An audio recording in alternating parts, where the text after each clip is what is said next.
નમસ્કાર વિદ્યાર્થી મિત્રો. તો આની પહેલાના લેક્ચરમાં આપણે લોકો ગતિના સમીકરણો અને નિયમિત પ્રતિપ્રવેગી ગતિ અને પ્રવેગી ગતિ જે છે કોને કહેવાય તે આપણે જોઈ ગયા હતા. એના મુખ્ય 3 સમીકરણો હતા. એમાં પહેલું સમીકરણ જે છે v = u + at, જે વેગ અને સમય વચ્ચેનો સંબંધ દર્શાવતું સમીકરણ છે. તો આપણે જોશું કે આ જે સમીકરણ જે છે એ સાબિત કેવી રીતે કરી શકાય છે અથવા તો એને કેવી રીતે સાબિત થાય છે. તો અહીંયા આગળ આપણે જોઈએ કે આપણને ગ્રાફ આપેલો છે, જેની અંદર y અક્ષ ઉપર અને x અક્ષ ઉપર સમય અને વેગ જે છે ને દર્શાવેલો છે, અને કઈ રીતે એની ઉપર કોઈ એક પદાર્થ જે છે સુરેખ પથ ઉપર કેવી રીતે પ્રવેગી ગતિ કરે છે તે દર્શાવેલું છે. તો અચળ પ્રવેગી ગતિ કરતા પદાર્થ માટે વેગ વિરુદ્ધ સમયનો આલેખ જે છે એ આકૃતિમાં દર્શાવેલો છે. આલેખ ઉપરથી સ્પષ્ટ થાય છે કે પદાર્થનો પ્રારંભિક વેગ જે છે એ u, જે એ બિંદુ પાસે દર્શાવેલો છે, એટલે કે જે તમે અહીંયા આગળ જોઈ શકો છો દર્શાવેલો છે, અને તે સમય એટલે કે t જેમ જેમ વધે v જે છે એ વધી અને b સુધી પહોંચે છે. એટલે કે પ્રારંભિક વેગ જે છે એનો u લેવામાં આવ્યો છે અને અંતિમ વેગ જે છે એ b ઉપર, એટલે કે અહીંયા આગળ તમે જુઓ તો તમને t પાસે લખેલું દર્શાવેલું છે. એટલે કે વેગ એ જેટલો અચળ દરે વધે છે, એટલે કે ટોટલી જે વધે છે એને તમે એ તરીકે વધે છે એમ કહી શકો. તો હવે આને ઉપરથી આપણે સાબિત શું કરી શકીએ? તો કે અહીં આપણે જોઈએ છે કે આલેખ પર બી બિંદુ આગળ, એટલે કે તમને હવે આલેખ યાદ ન હોય એટલા માટે હું અહીંયા આલેખ દોરવાની ટ્રાય કરું છું. તમે થોડીક વાર બધા શાંતિથી જોજો એટલે તમને પણ થોડો ખ્યાલ આવે. તો કે એક્સ અક્ષ અને વાય અક્ષ આપણે લઈ લઈએ. તો કે આ થઈ ગઈ આપણી વાય અક્ષ અને નીચેની છે એ એક્સ અક્ષ થઈ ગઈ. હવે અહીંયા આગળ તો ઓ દર્શાવેલો હતો જે 0 વડે દર્શાવાય છે. હવે અલગ કલર લઈએ એટલે તમને લોકોને પણ આઈડિયા આવે.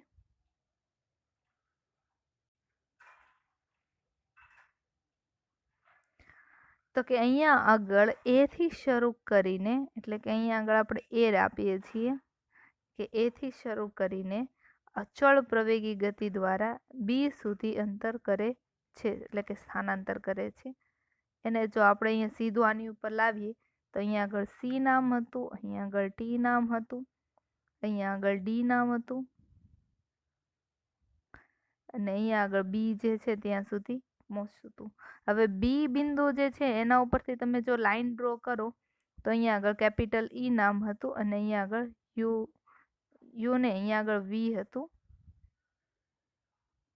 અને અહીંયા આગળ હતું યુ નામ હતું.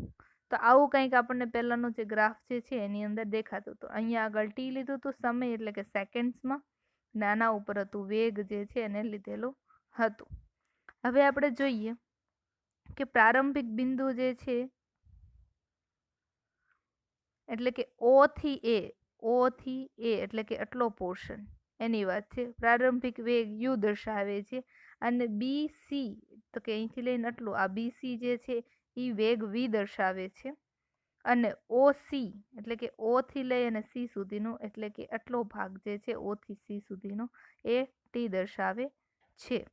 તો ઓ થી લઈને સી સુધી, એટલે કે ઓ થી લઈને સી સુધી અલગ કલર લઈ લઈએ. તો કે ઓ થી લઈ અને આ સી સુધીનું સમાંતર રેખા એડી દોરો, એટલે કે અહીંયા આગળ આપણે એડી ઓલરેડી દોરેલો છે. તો આલેખ પરથી સ્પષ્ટ છે કે બીસી બીડી, એટલે કે બીસી જે છે એટલે કે આખો આ બીસી છે તો એના માટે આપણે બીડી વત્તા ડીસી એવું આપણે લખી શકીએ. તો એ તે અહીંયા લખેલું છે. એની બરાબર શું થશે? તો કે બીડી વત્તા ઓ થી એ. હવે તમે અહીંયા ચાહો તો ડીસી જે છે એટલે કે આટલો ભાગ જે છે એ લખો કે આ ભાગ લખો, બંને સરખું જ તે છે. તો એ બંને વસ્તુ અહીંયા લખેલું છે. હવે કીધું છે કે બીસી બરાબર વી અને ઓ એ બરાબર યુ, એટલે કે આપણને ખબર છે કે આના બરાબર આપણે યુ લીધું હતું જ્યારે આના બરાબર આપણે વી લીધેલો હતો. તો એની કિંમત મૂકીએ છીએ અહીંયા આગળ. તો એની કિંમત મૂકી. હવે આપણે ગ્રાફનું કાંઈ કામ નથી તો જવા દઈએ.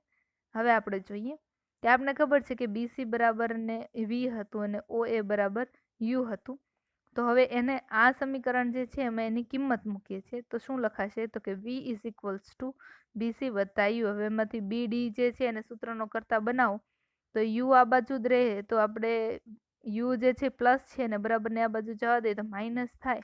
તો તમે શું લખશો? તો કે B D is equals to V minus U. આવું તમને જે સમીકરણ મળશે. યાદ રાખો કે આપણે ટોટલ બી સી જે હતા એના બે ભાગ કરીને લીધા હતા, એ આપણા માટે સમીકરણ 1 થઈ ગયું, અને આ જે મળ્યું એ આપણા માટે સમીકરણ 2 છે. હવે આપણે જોશું આગળ કે વેગ વિરુદ્ધ સમયના આલેખ પરથી પદાર્થનો વેગ નીચે મુજબ આપી શકાય. તો કે પદાર્થનો વેગ શું છે? તો કે એ બરાબર આપણને ખબર છે કે વેગમાં ફેરફારને લીધેલ સમય. તો વેગમાં ફેરફાર કોણ દર્શાવતું હતું? તો કે બી ડી. અને લીધેલો સમય, તો કે લીધેલો સમય તમને યાદ હોય તો અહીંયા આપણે ઓ નામ આપ્યું હતું, અહીંયા સી નામ આપ્યું હતું. તો ઓ થી સી જે છે એ સમય દર્શાવે છે, તો ચાહે તો તમે ત્યાં આગળ ઓસી લખી શકો છો. હવે ઓસી બરાબર તો શું હતું? ટી, કારણ કે આપણે સમય લીધો હતો, તો ટી મૂકો આના ઇક્વેશનમાં, તો શું થશે? તો કે એ ઇઝ ઇક્વલ્સ ટુ બીડી ના છેદમાં ટી. હવે એમાંથી બીડી ને સૂત્રનો કરતા બનાવો તો સ્વાભાવિક છે કે ટી છેદમાં છે એ બરાબર ને આ બાજુ જાય તો અંશમાં જ છે. એટલા માટે શું થશે? તો કે B D is equals to A T. હવે આપણે બીડી ની કિંમત એ મળી ગઈ છે જે આપણે શોધવાની હતી.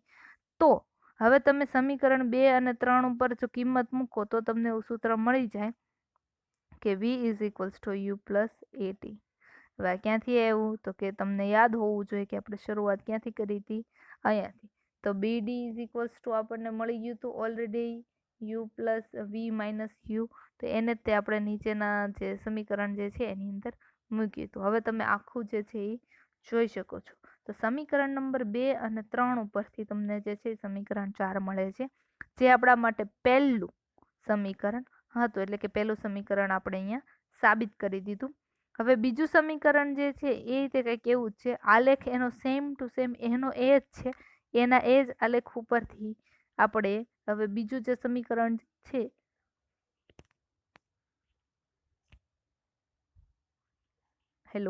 તો બીજું સમીકરણ જે છે એ આપણે સાબિત કરવાનું રહેશે. તો આપણે જોઈએ કે એનું બીજું સમીકરણ શું કહે છે. ગ્રાફ સેમ ટુ સેમ એનો જ છે એવું લાગે તો હું જ્યારે બોલું છું તો મારી સાથે સાથે તમે એક બુકની અંદર આ ગ્રાફ દોરેલો રાખો, જેથી કરીને તમને આગળની કેલ્ક્યુલેશન જે છે એ સમજવામાં ઇઝી પડે. મેં એકવાર ગ્રાફ ઓલરેડી દોરેલો જ છે એટલે મને કોઈ કન્ફ્યુઝન રહેતું નથી. હવે શું કીધું છે? તો કે અચળ પ્રવેગી ગતિ કરતા પદાર્થ માટે વેગ વિરુદ્ધ સમયનો આલેખ આકૃતિમાં દર્શાવ્યો છે. તો કે આની પહેલા આપણે વેગ વિરુદ્ધ સમયનો લીધો તો એના માટે અચળ પ્રવેગી ગતિ તે હતી. સુરેખ પથ પર એક જ દિશામાં એટલે કે એ જેટલા અચળ પ્રવેગથી ગતિ કરતો પદાર્થ ટી જેટલા સમયમાં એસ જેટલું અંતર કાપે છે. અહીંયા આગળ સમય જે છે ને એસ સ્વરૂપે લીધો છે. આની પહેલા આપણે શું લીધો હતો? ટી જેટલો લીધો હતો. તો હવે આપણે જોવાનું છે આના ઉપરથી આપણે શું સાબિત કરવાનું છે. તો કે પદાર્થે કાપેલું અંતર વેગ વિરુદ્ધ સમયના આલેખ એ બી અને સમય અક્ષ વડે ઘેરાતા વિસ્તારના બંધ ગાળાના ક્ષેત્રફળ ઓ એ બી સી જેટલું છે. તો હવે એટલું બધું આપણને યાદ ન હોય એટલે આપણે એક જરા ગ્રાફ દોરી લઈએ. એક્સ અક્ષ, વાય અક્ષ, અહીંયા ઓ નામ હતું, અહીંયાથી કંઈક આવી રીતે હતું, અહીંયા આગળ ઈ હતું, અહીંયા આગળ એ હતું, બી, ડી અને અહીંયા આગળ સી, અહીંયા આગળ ટી, અહીંયા આગળ યુ, અહીંયા આગળ વી. તો આટલી વસ્તુ આપણે જોઈ ગયા હતા. હવે આપણે જોઈએ કે ઓ એ બી સી એટલે કે આટલો એરિયા જે છે એની વાત આપણે કરવાની છે. તો તમે આખો એરિયો જુઓ તો તમને આની અંદર એક ત્રિકોણ દેખાશે, જે આપણે અલગ કલરથી દોરી લઈએ એટલે તમને થોડોક હાઇલાઇટ થાય. તો કે આ જે છે એ એક ત્રિકોણ મળે છે, જ્યારે આપણને નીચે જે છે એક લંબચોરસ મળે. આપણી પાસે ટોટલ 2 જે છે એ આપણી પાસે આવી ગયા. તો હવે આપણે જોઈએ કે આ તમે ધ્યાનથી જો તો આ એક કાટકોણ ત્રિકોણ છે. તો કાટકોણ ત્રિકોણનું ક્ષેત્રફળ આપણને ખબર છે કે 1/2 પાયો ગુણ્યા વેધ થાય, બરાબર. જ્યારે નીચેનું લંબચોરસ છે તો એમાં તો સાવ સહેલું છે, લંબાઈ ગુણ્યા પહોળાઈ. એનું ક્ષેત્રફળ શોધવું સૌથી ઈઝી છે. તો આ બંનેના ક્ષેત્રફળ જો આપણને મળે તો આપણા માટે ઈઝી થઈ જાય. તો હવે આપણે જોઈએ કે એસ એટલે કે અંતર લઈએ તો સમલંબ ચતુષ્કોણ આખો લઈએ કે ઓ એ બી સી, ઓ એ બી અને આ સી આખું લઈએ તો આપણને કંઈક આવું મળશે કે એક લંબચોરસનું ક્ષેત્રફળ અને બીજું જે છે એ કાટકોણ ત્રિકોણનું ક્ષેત્રફળ. તો આપણે માત્ર કાટકોણ ત્રિકોણનું ક્ષેત્રફળ અને માત્ર એક લંબચોરસનું ક્ષેત્રફળ લઈએ તો કંઈક આપણને આવું મળશે. અહીંયા આગળ એ નામ હતું, અહીંયા આગળ ડી અને અહીંયા આગળ બી. એવી જ રીતે અહીંયા આગળ એ ડી અને અહીંયા આગળ હતું ઓ અને અહીંયા આગળ હતું સી. તો અહીંયા આગળ આપણે કંઈક આવું મળ્યું હતું. તો હવે જોઈએ કે ઓ એ એટલે કે લંબાઈ ગુણ્યા ઓ સી એટલે કે પહોળાઈ. તો લંબાઈ ગુણ્યા પહોળાઈ થઈ ગયું. હવે ત્રિકોણના ક્ષેત્રફળ ઉપર આવી 1/2 પાયો ગુણ્યા વેધ. તો એ ડી જે છે એટલે કે એ ડી એનો પાયો થશે અને બી ડી જે છે એનો વેધ થશે. તો એ પણ આવી ગયું. હવે શું કીધું છે તો કે અહીં ઓ એ જે છે યુ છે. સ્વાભાવિક છે કે જ્યારે આપણે ઓલાની અંદર જોયું ત્યારે તે આપણને ખબર હતી કે અહીંયા આપણે યુ લીધું હતું. તો અહીંયા આગળ ઓ થી લઈ અને એ સુધી એટલે કે ઓ એનું માપ યુ છે. જ્યારે ઓ થી સી સુધીનું માપ જે સમય એટલે કે ટી જે આપણે લેતા હતા તો એનું એ સી તે આવી ગયું. હવે જો ઓ સી જે છે ટી હોય તો એ ડી જે છે એનું માપ તે શું હશે? ટી તે હશે. તો એ ડી બરાબર રીતે તમે ટી લખી શકો. જ્યારે બી ડી એટલે કે બી થી લઈ અને ડી સુધીનું આટલાનું માપ તો કે એ ટી લીધું છે. હવે એ ટી કેવી રીતે લીધું તો કે અહીંયા આગળનું તો ટી આપણને મળી ગયું હતું. હવે 1/2 પાયો ગુણ્યા વેધ મૂકો એટલે તમને લોકોને બંને બાજુના માપ ઉપરથી એનું ક્ષેત્રફળનું સૂત્ર મળી જાય. તો ક્ષેત્રફળના સૂત્ર ઉપરથી આપણે આની પહેલાંનું સૂત્ર જોયું ત્યારે તે આપણને બીડી બરાબર શું મળ્યું હતું? એ ટી મળ્યું હતું. જો તમને યાદ ન હોય તો તમે ફરીવાર પહેલું સૂત્ર જે છે બુકમાં લખીને જોઈ શકો છો. તો હવે આ બધાની વેલ્યુ જો તમે સમીકરણમાં મૂકો તો તમને કંઈક આવું મળશે કે ઓ એની બદલે યુ ટી 1/2 પાયો ગુણ્યા વેધ. તો આ બધાને એસેમ્બલ કરો, બાજુ અહીંયા વચ્ચેથી ગુણાકારની નિશાની દૂર કરો એટલે તમને એસ બરાબર જે બીજું સૂત્ર છે એ પણ મળી જાય. તો બહુ ઇઝી છે, આમાં કાંઈ હાઈપર થવાની જરૂર નથી. પહેલા કરતાં બીજું વધારે ઇઝી છે કારણ કે આપણે આકાર ઉપરથી તે ખબર પડી જાય છે. હજી આની આ રીતનો ઉપયોગ કરી અને આનું નાનું અચળ પ્રવેગી ગતિનું તે ત્રીજું સમીકરણ જે છે એ આપણે જોવાનું છે. એટલે કે આલેખની રીતથી સુરેખ પથ પર થતી ગતિ જે છે એનું અચળ પ્રવેગી ગતિનું સમીકરણ જે છે ત્રીજું સમીકરણ એ આપણે મેળવવાનું છે. તો આકૃતિમાં વળી પાછો વેગ વિરુદ્ધ સમયનો તે આલેખ દર્શાવેલો છે. એટ ઇટ ઇઝ જે આલેખ પહેલા હતો એનું એ જ આલેખ છે, કોઈ ફેરફાર નથી.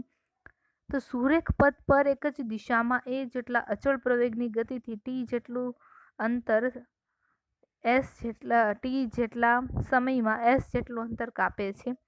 હવે પદાર્થે કાપેલું અંતર જે છે એ વેગ વિરુદ્ધ સમયના આલેખ એ બી અને સમય અક્ષ વડે ઘેરાતા વિસ્તારના બંધ ગાળામાં કપાયેલ અંતર એસ નીચે મુજબ શોધી શકાય. હવે અહીંયા આગળ જોવો, ફરી પાછું એવું જ કીધું છે કે ઓ એ બી ડી સી બરાબર બંધ ગાળાનું ક્ષેત્રફળ છે એ આપણે શોધવું છે. તો અહીંયા આગળ સમલંબ ચતુષ્કોણ જે છે એનું સૂત્ર વાપરેલું છે.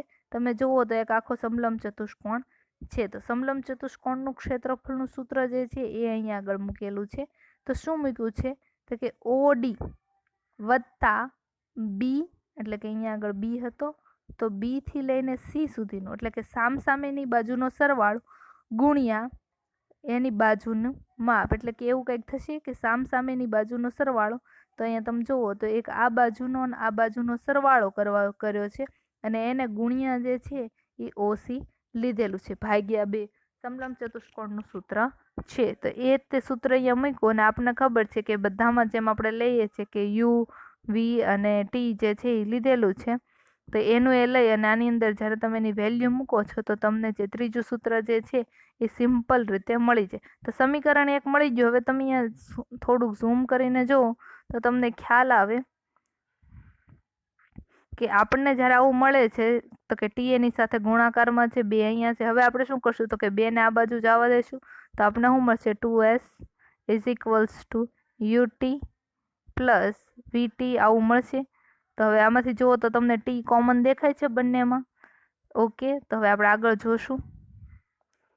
કે હવે શું કર્યું તો કે વેગ અને સમય વચ્ચેના આલેખનું જે સૂત્ર, જે આપણે સૂત્ર સાબિત કર્યું હતું પહેલું, એ સૂત્ર ઉપરથી આપણને v જે છે એની વેલ્યુ મળી હતી u પ્લસ એટી પરથી. તો એ વેલ્યુ આપણે આમાં મૂકી દઈએ તો u પ્લસ એટી જે છે એના બરાબર v મૂકો તો તમને આવું કંઈક મળશે કે t is equals to v minus u upon a. હવે તો કે સમીકરણ 2 જે છે એની કિંમત જે છે સમીકરણ 1 માં મૂકતા, એટલે કે પેલું જે આપણી પાસે સમીકરણ હતું v પ્લસ આની પહેલાનું સમીકરણ જે હતું એ આપણે નોટ ડાઉન કરી લેશું. તો કે પહેલાનું સમીકરણ શું હતું કે s is equals to U plus V કૌંસમાં t ના છેદમાં 2. તો હવે આપણે અહીંયા આગળ જોઈએ કે વેગ અને સમયના આલેખ પરથી v ની કિંમત આપણને મળી ગઈ. એટલે કે પહેલાનું સૂત્ર જે છે હું થોડુંક અહીંયા લખી નાખું છું સાઈડમાં. s is equals to U plus V કૌંસમાં t અપોન 2. તો આવું જ્યારે તમે લખો છો તો હવે તમે આગળ જુઓ તો કે ટી નું આપણી પાસે એક સૂત્ર ઓલરેડી આવી ગયું. તો જો ટી ની કિંમત હું આની અંદર મૂકું તો મને કંઈક આવું સૂત્ર મળશે કે s is equals to U જે હતું U plus V, U plus V જે છે એમ નામ રાખીએ આપણે, બરાબર, છેદમાં 2 જે છે એ એમ નામ રાખીએ, પણ વી માઇનસ યુ જે છે એ આપણે ટી ની કિંમત મૂકી છે છેદમાં એ જે છે, એટલે કે અહીંયા છેદમાં એ આવી ગયો. હવે તો કે 2a જે છે બરાબરની આ બાજુ જાહે તો આપણને શું મળશે 2as is equals to V plus U અને વી માઇનસ યુ. તો હવે જો તમને અહીંયા આગળ બહુપદી ને તમે અવયવીકરણને શીખી ગયા હોય તો તમને ખબર પડે કે આનો વર્ગ જે છે બંનેના ગુણાકાર કરો તો વી સ્ક્વેર માઇનસ યુ સ્ક્વેર થાય. તો બસ એ તે ડાયરેક્ટ આપણે અહીંયા આગળ લખી કાઢ્યું છે કે વી સ્ક્વેર માઇનસ યુ સ્ક્વેર. તો હવે આ ત્રણેય સમીકરણો જે છે ખૂબ ઇઝી છે અને ખૂબ સરળતાથી આપણે જોઈ લીધા. એવું લાગે તો 3 સમીકરણો જે છે એનું રિવિઝન તમારે કરવું હોય તો પણ તમે કરી શકો છો. આપણા માટે પહેલું સમીકરણ જે છે એ પણ યાદ રાખવું એટલું જ તે જરૂરી છે. જે આપણું આ હતું તો આ આપણે પહેલું સમીકરણ સાબિત કર્યું હતું અને કેવી રીતે સાબિત કર્યું હતું એ બહુ ઇઝીલી કરી નાખ્યું હતું. તો એ તમારે જોઈ લેવાનું છે. બીજું સમીકરણ આપણું આ થઈ ગયું. તો બીજી સમીકરણમાં તો આપણે એક ત્રિકોણ બનાવ્યું અને એક ચોરસ બનાવ્યું, એવી રીતે સાબિત કર્યું હતું, બરાબર. અને છેલ્લું સમીકરણ છે એમાં તો આખો આપણે સમલંબ ચતુષ્કોણ જે છે એ તે લઈ લીધો હતો, એટલે કે બે બાજુનો સરવાળો ગુણ્યા એની ત્રીજી બાજુ, એટલે કે એનો પાયો જે છે એ લીધો હતો અને છેદમાં 2. તો એ બી ઇઝીલી સાબિત થઈ ગયું હતું. પણ ત્રીજું સમીકરણ સાબિત કરવા પહેલું સમીકરણ યાદ રાખવું ખૂબ જરૂરી છે. તો આટલું આપણે આ લેક્ચરમાં જોઈ લીધું. હવે પછીના જે દાખલાનો સેશન જે છે, દાખલાનો લેક્ચર જે છે એ આપણે આવતા લેક્ચરથી જોશું. એટલે કે દાખલા જે છે ને સમીકરણો ઉપરથી કેવી રીતે સમીકરણો આપણે વાપરીએ છીએ એ બધું આપણે નેક્સ્ટ લેક્ચરમાં જોશું. ત્યાં સુધી વિડીયોઝ જોતા રહો, લાઈક કરો, શેર કરો અને 3 સૂત્ર કમ્પલસરી તમારે લોકોને 5 વખત લખીને યાદ રાખવાના છે. 5 વખત લખવાના છે. આ વસ્તુ ભૂલાય નહીં, એનું ખાસ ધ્યાન રાખજો. સમીકરણો આપણે પહેલા ખાલી લખ્યા હતા, હવે એની સાબિતી સાથે લખવાના છે, તો એ ખાસ લખી નાખજો. Thank you. જય હિન્દ, જય ભારત.